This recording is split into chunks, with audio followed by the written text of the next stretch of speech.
Ikutlah doa yang kami naikkan di hadapan-Mu. Dengan ucapan syukur kami akan sambut kebenaran firman-Mu yang siap katakan sama-sama. Amin. Haleluya. Silakan untuk Bapak Ibu Saudara. Shalom. Puji Tuhan, hari ini saya sangat bersuka cita karena beberapa hari yang lalu kondisi keadaan saya kurang begitu fit.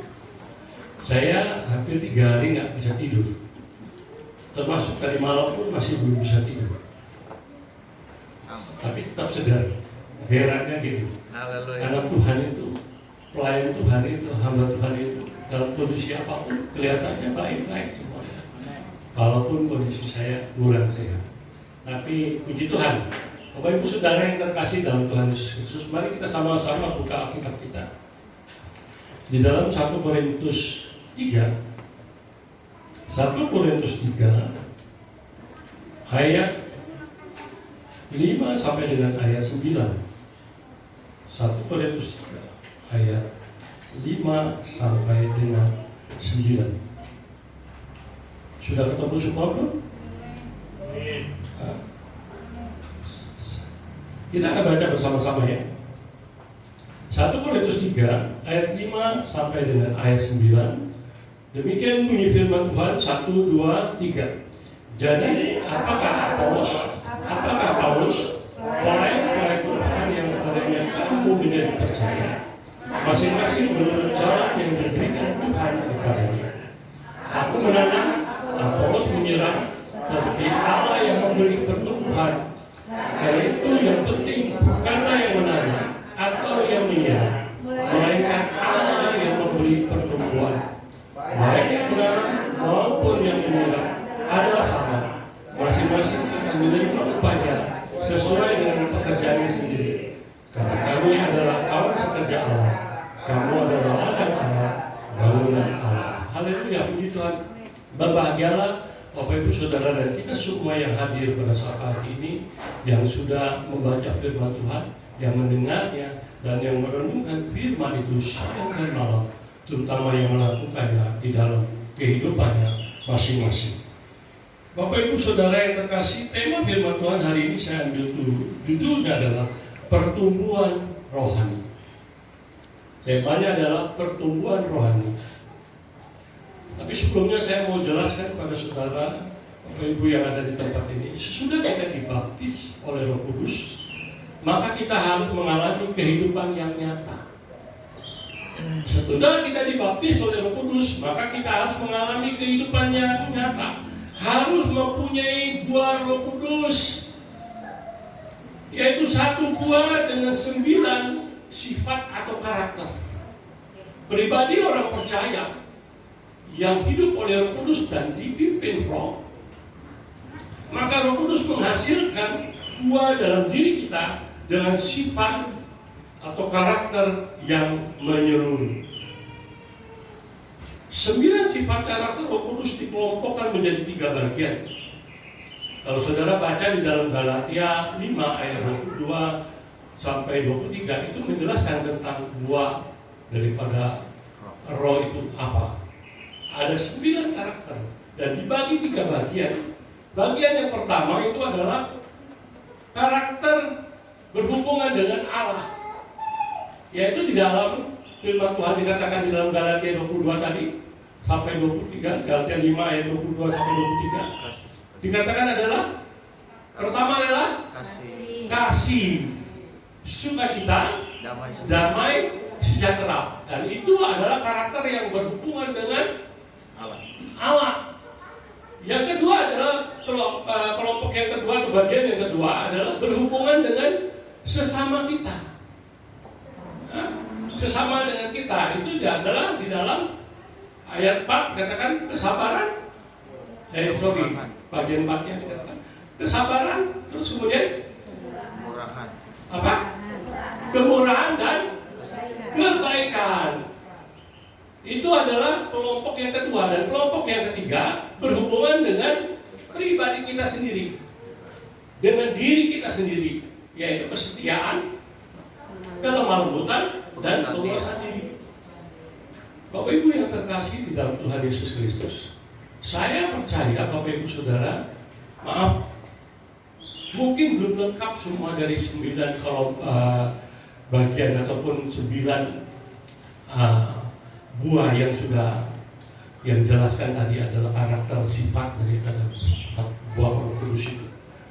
Tetapi saya ingatkan kepada kita semua yang ada di tempat ini, saya berharap bisa dilengkapi semuanya. 9-9-nya ada dalam diri kita. Amin.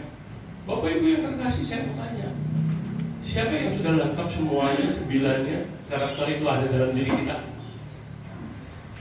Gak ada yang berani ya? Mungkin kalau baru 3 aja, ya pasti ada lah kalau 3 ya. Ya, lebih dari 3, 5, 6, saudara jawab sendiri. Pasti Tuhan yang tahu.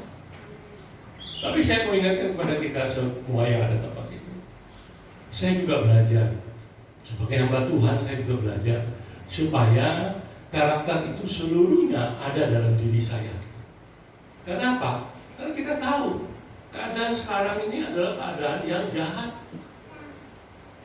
Kalau kita tidak dipenuhi dengan kuasa Roh Kudus, kita tidak punya 9 karakter atau sifat dari buah Roh itu, maka kita tidak sanggup menghadapi masalah yang ada di hadapan kita, karena hari-hari ini adalah hari-hari yang jahat. 2 Timotius 3 ayat 1 firman Tuhan berkata, ketahui bahwa hari-hari terakhir akan datang masa yang sukar. Kita tidak sanggup menghadapi masalah apa tantangan yang ada kalau tidak ada buah Roh itu dalam diri kita. 9 karakter atau sifat buah Roh itu ada dalam diri kita. Kita tidak sanggup menghadapi semuanya itu. Firman Tuhan berkata dalam 1 Yohanes 2 ayat 17 dikatakan, dan dunia sedang lenyap dengan segala keinginannya, tetapi orang yang melakukan kehendak Allah tetap hidup selama-lamanya. Puji Tuhan, Bapak Ibu Saudara yang terkasih. Saya kembali kepada tentang tema kita, yaitu pertumbuhan rohani. Pertumbuhan itu identik dengan perubahan. Pertumbuhan itu adalah identik dengan perubahan. Contohnya perubahan dalam apa? Dulu masih suka ngomel-ngomel. Dulu masih suka apa? Bohong, nipu. Dulu masih suka main judi. Dulu masih suka merokok. Kalau ada yang merokok di sini biarin, rasain. Dulu masih suka apa? Selingkuh. Di sini nggak ada. Ya. Perubahan. Tapi sekarang beda. Ya, dulunya merokok sudah tidak merokok lagi. Yang dulunya tukang bohong, tukang nipu sudah tidak lagi. Amin. Yang dulunya suka main judi ya sudah tidak lagi. Ya. Oleh karena itu Bapak Ibu yang ada di tempat ini, itu adalah suatu perubahan. Begitu juga dengan pertumbuhan rohani dari ke hari, itu harus terjadi suatu perubahan. Pertumbuhan rohani ini, maksud saya, pertumbuhan rohani ini tidak dilihat dari usia kita loh, ya. Bukan berarti kalau sama tua, rohaninya tambah mapan gitu. Oh, belum tentu.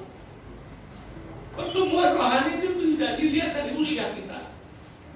Menjadi dewasa atau menjadi tua itu sudah pasti, betul loh. Fisik kita semakin hari semakin merosot itu sudah pasti.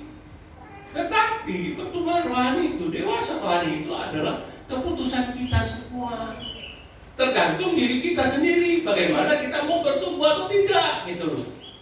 Oleh karena itu, bagaimana caranya supaya pertumbuhan rohani itu dapat terjadi dalam kehidupan kita? Caranya bagaimana supaya pertumbuhan rohani itu ada terjadi dalam hidup kita? Yaitu yang pertama adalah harus banyak baca Alkitab. Yang pertama, supaya pertumbuhan rohani kita harus banyak baca Alkitab. Amin. Amin. 2 Timotius 3 ayat 11 firman Tuhan berkata, segala tulisan yang diilhamkan Allah memang bermanfaat untuk mengajar, untuk menyatakan kesalahan, untuk memperbaiki kelakuan dan mendidik orang dalam kebenaran.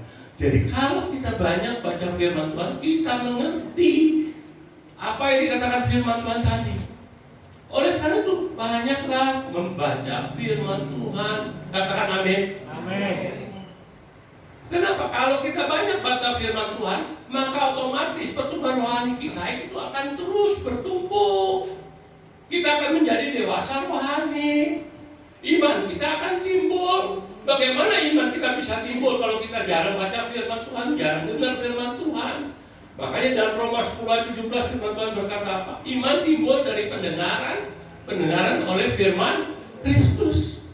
Jadi kalau saudara mau imannya timbul, pertumbuhan rohani saudara itu bertumbuh, banyaklah baca firman Tuhan. Katakan amin. Amin. Sekali lagi saya katakan, kita ini tidak diukur pertumbuhan rohani kita dari hidup tubuh jasmani kita, tapi itu tergantung pribadi kita masing-masing. Amin.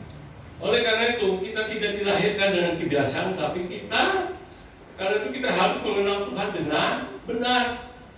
Pengenalan kita dengan Tuhan itu harus sungguh-sungguh benar. Oleh karena itu saya katakan sekali lagi, yang pertama adalah saudara baca firman Tuhan itu di dalam hidupmu hari lepas hari. Bapak Ibu yang ada di tempat ini, kalau saudara baca firman Tuhan, saya percaya pertumbuhan rohani saudara itu akan terus bertumbuh.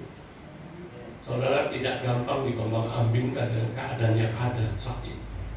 Boleh dunia sedang keadaan goncang-ganjing, boleh keadaan masalah terjadi dalam hidup kita, tapi percaya firman Tuhan ya dan amin.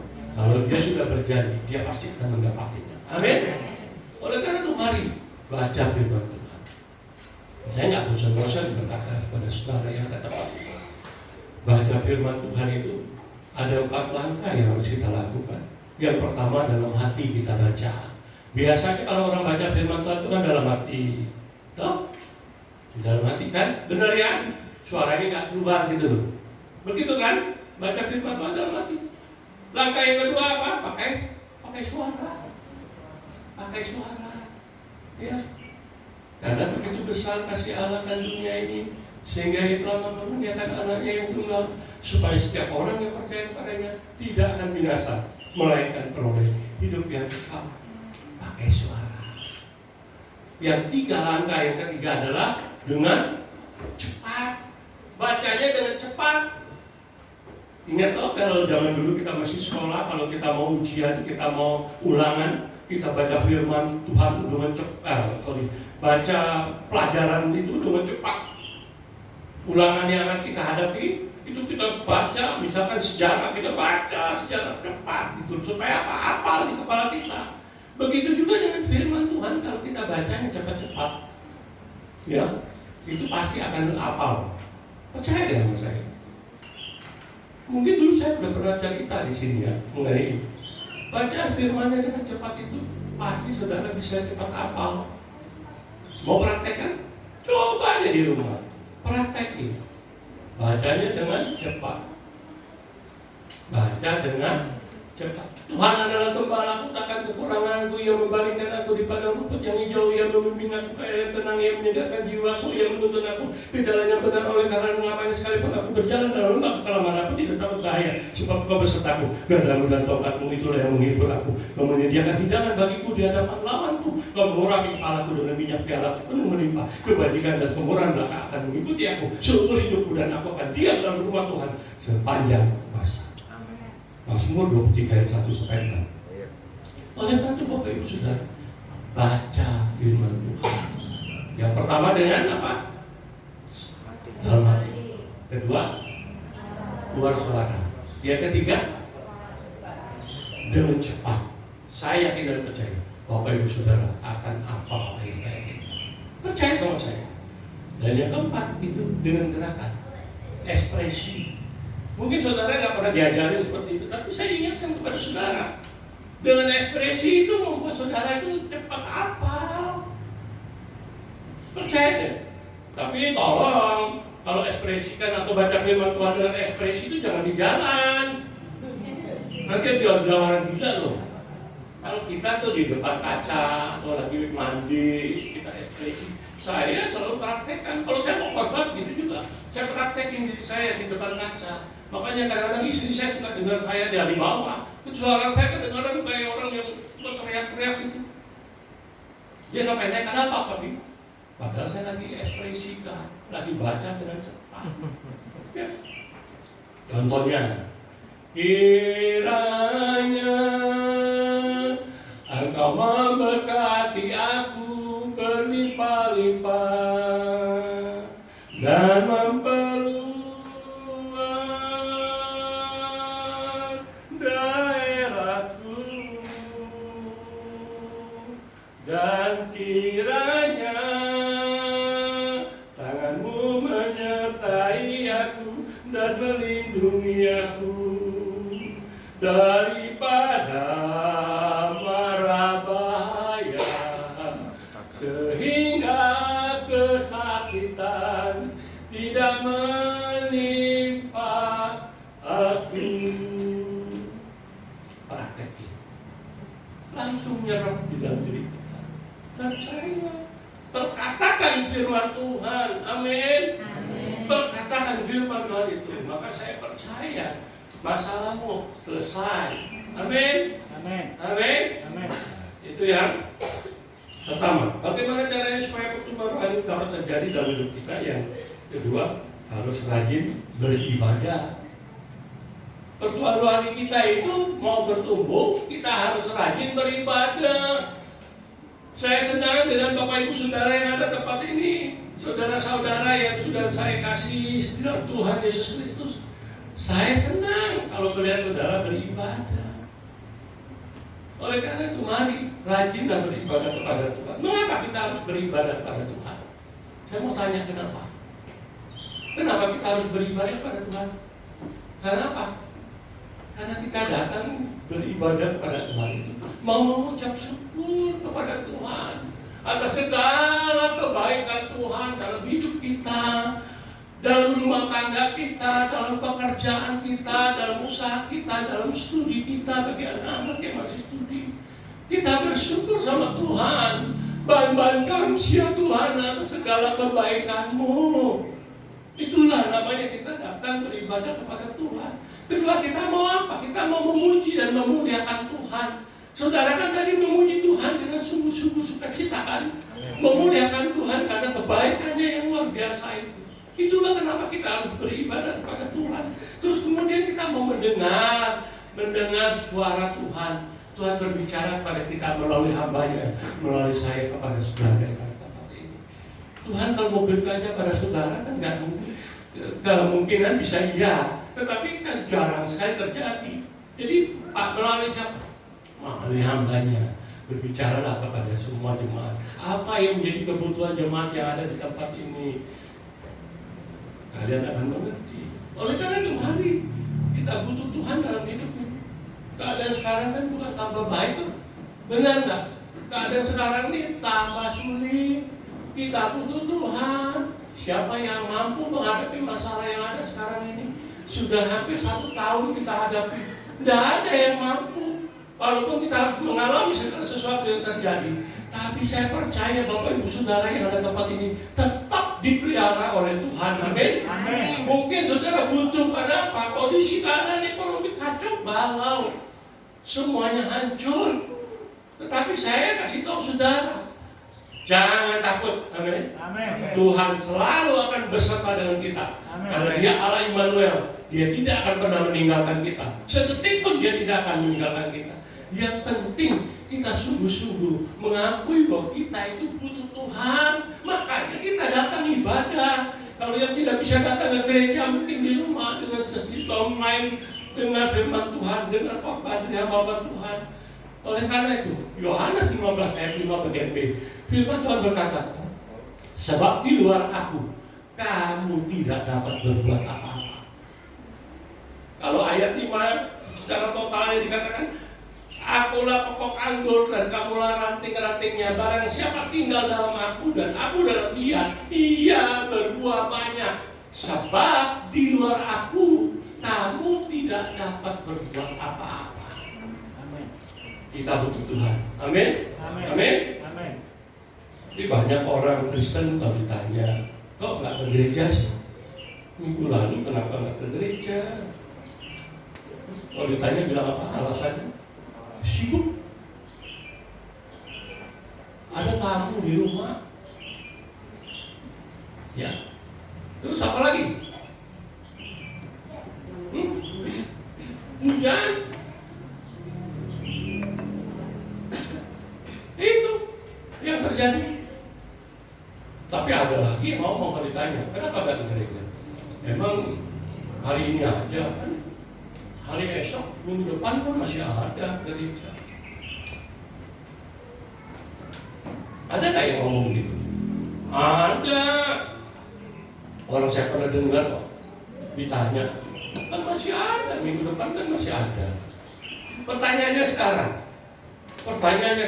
apakah minggu depan kamu masih hidup atau tidak? Itu aja, simpel aja. Iya, ditanya ke gereja kok nggak datang, kenapa? Kan masih ada hari esok. Pertanyaannya, apakah hari esok kamu masih hidup atau tidak?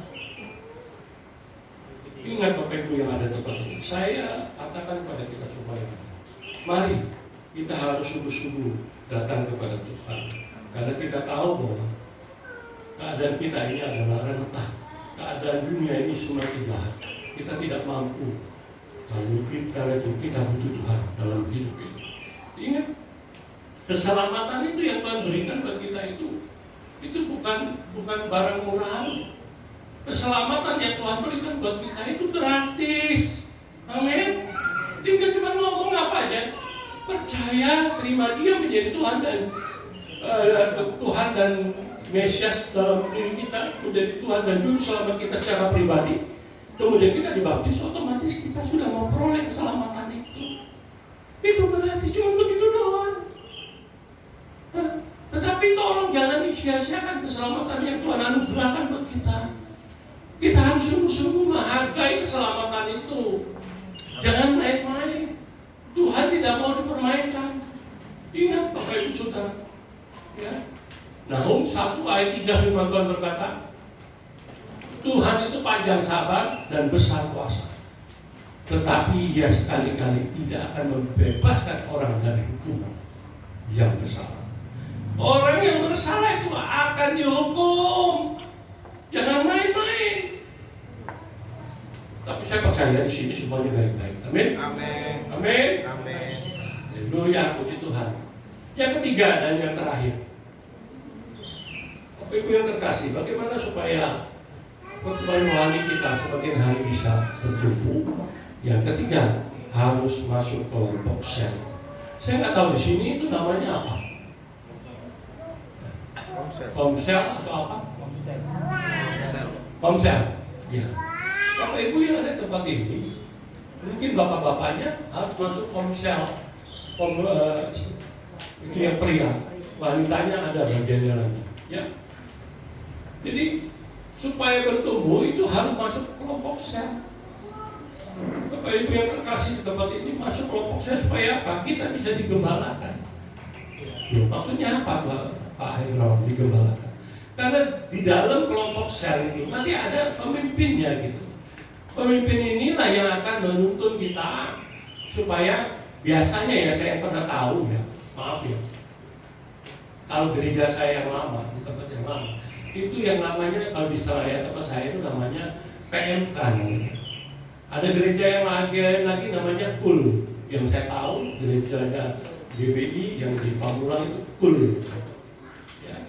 Tetapi biasanya tuh kalau di tempat saya yang dulu itu pendeta khotbah, siapapun pendeta yang khotbah hari Minggu, terus kemudian ada pertemuan wanitanya atau prianya, mungkin wanitanya hari Kamis, prianya hari Sabtu, saya nggak tahu lah ya, masing-masing gitu.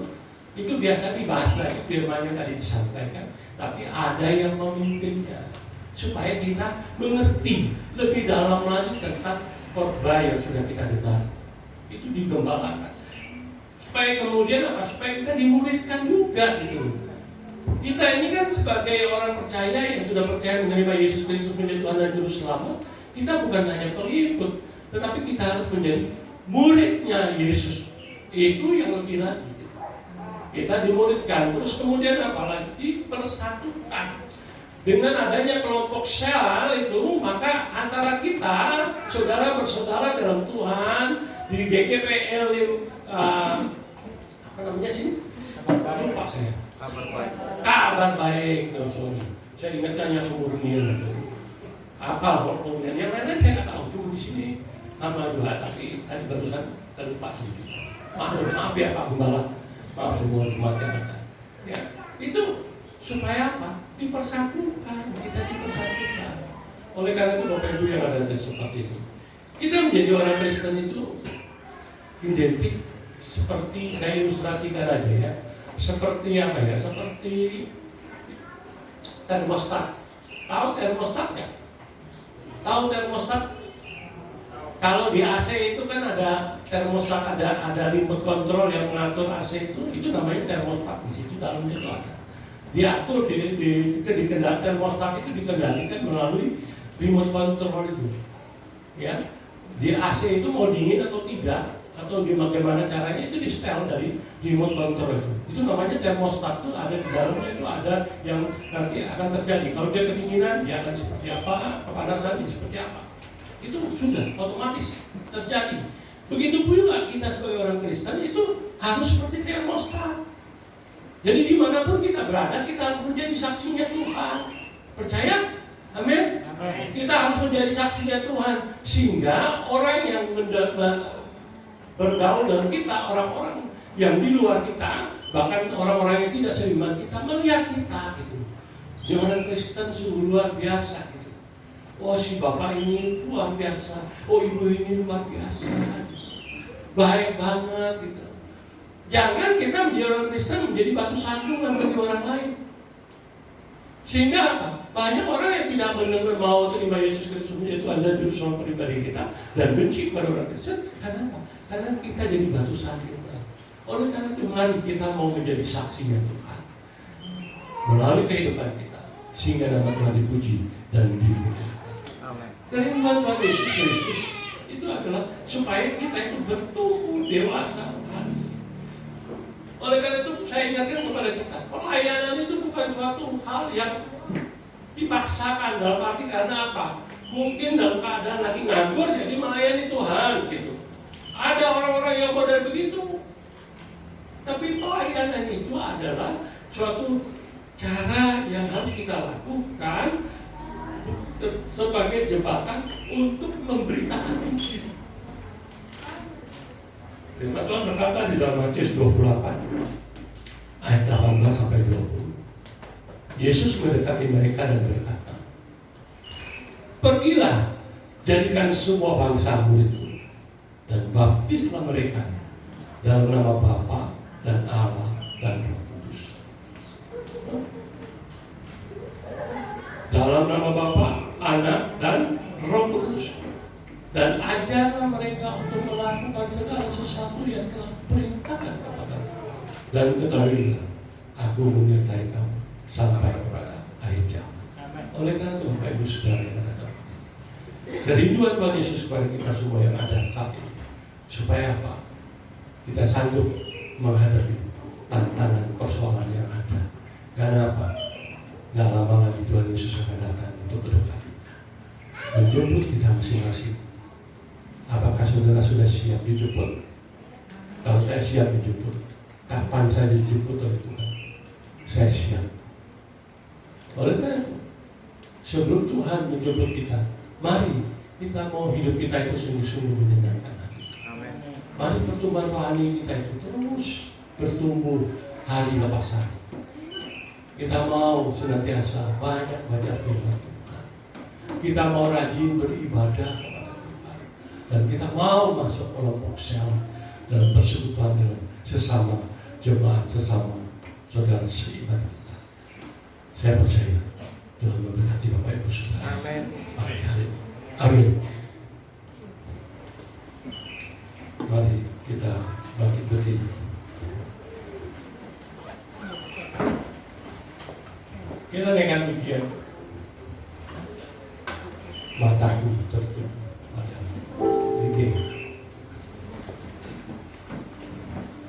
Kita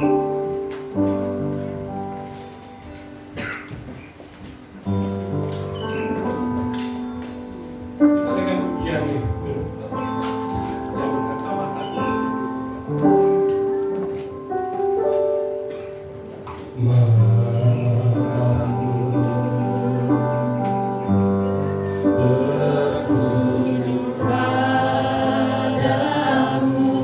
Amin. Segenap hatiku. Senap hidupku usahakan padamu,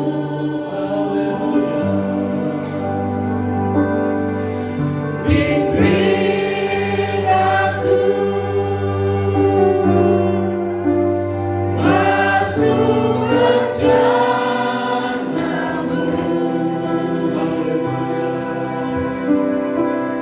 untuk membesarkan kerajaanmu.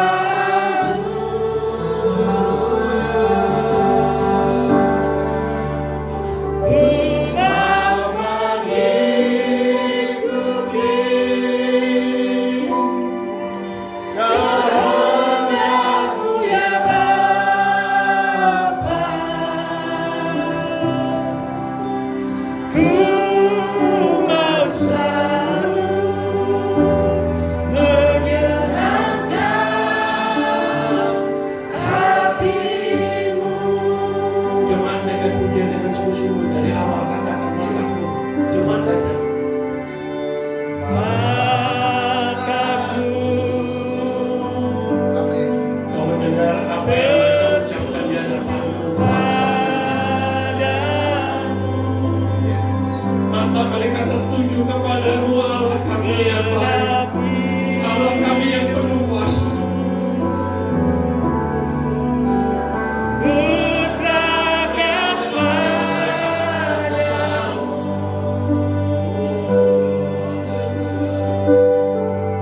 bimbing aku Kami Tuhan, masuk rencanamu,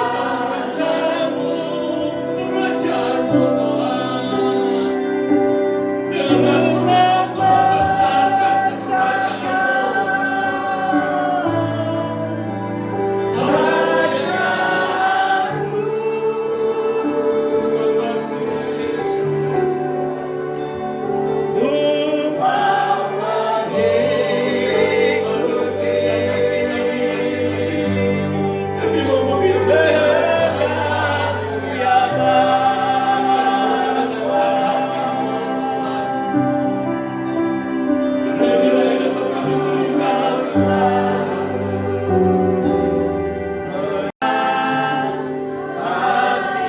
hati-Mu. Saya merasakan hadirat Tuhan pada tempat ini. Saudara berurusan secara pribadi dengan Tuhan. Yes. Jangan ada yang melihat diri kanan. Karena saya percaya Tuhan sayang pada saudara. Dia melihat saudara satu persatu sampai dia tahu apa yang menjadi kebutuhan. Dia tahu apa yang saudara alami saat-saat sekarang. Sebelum saudara berkata-kata, tapi dalam ibu dalam hati saudara saja, Tuhan sudah tahu apa yang saudara butuhkan. Oleh karena itu, mari Bapak Ibu Saudara yang terkasih, mari kita mau datang di hadapan Tuhan.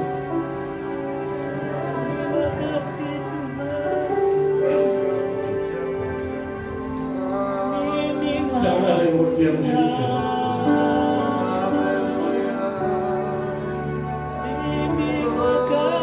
mau memperbaiki diri kita sebagai ibadah kita yang sejati. Karena inilah pengakuan kita pada saat akhir.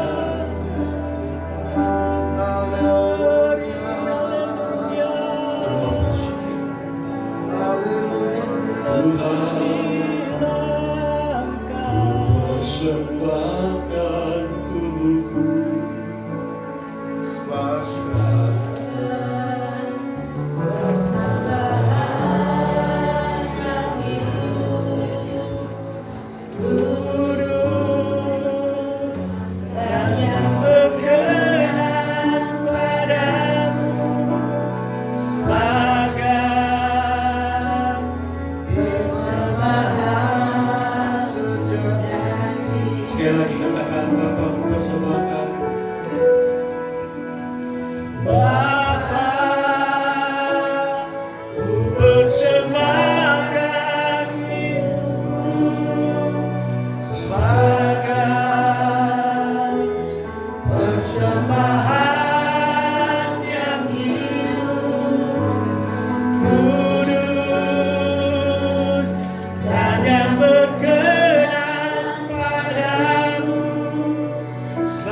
ucapan ini, maka Tuhan berkenan, Dia akan memberkati. ibadah yang sejati. Mari sama-sama katakan,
Bapak Ibu jemaat Tuhan yang terkasih, saat ini kita sudah mendengarkan kebenaran firman Tuhan.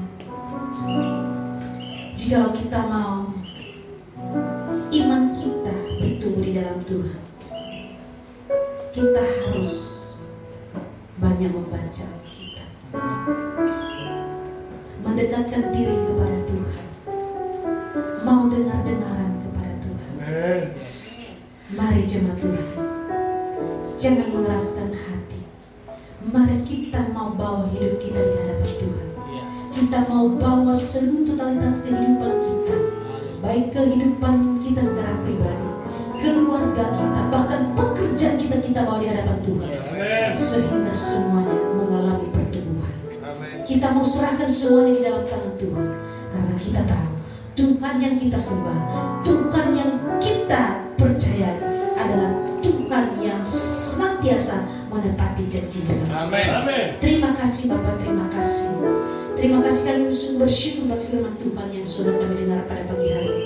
Kami sungguh bersyukur Tuhan, Engkau menguatkan iman kami kembali.